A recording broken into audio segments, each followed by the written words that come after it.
It looks like the new sanctions against Iran are now being rolled out in full effect, and it looks like the Trump administration is giving a warning shot across the bow to any allies, especially in the European Union, stating that it's going to not be tolerated in terms of anyone violating doing business with them after these sanctions have been put in place. They say that the Trump administration intends to fully enforce the sanctions reimposed against Iran, and those who fail to wind down activities with Iran risk severe consequences. This is what he is saying to all the allies out there in the European Union, to any ally. Now, what they've done is they've gone around and they've tried to get as many countries on board with this idea as they could. There's one big holdout, so to speak, and that is China, that is hampering what they're trying to do here in terms of Iran.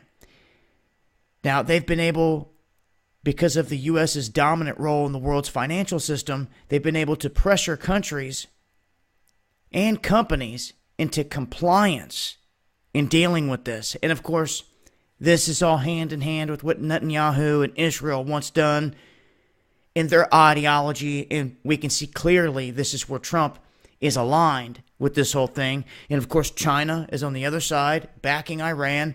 And then you have the whole Russia thing in the mix as well. But in terms of these sanctions, they've been put into motion. We'll see how they respond from here. And we'll see how Trump deals with any other countries that try to keep on doing business with Iran and that don't adhere to his warnings in terms of this.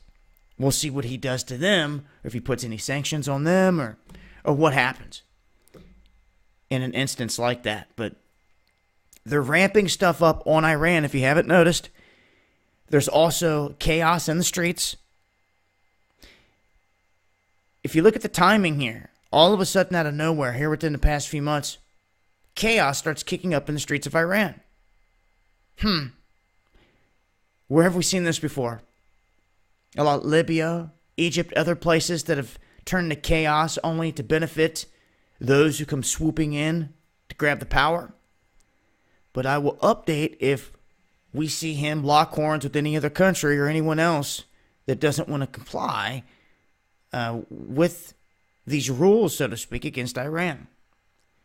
But I'll leave a link below. I'll continue to update with more. Stay tuned for live shows on both channels.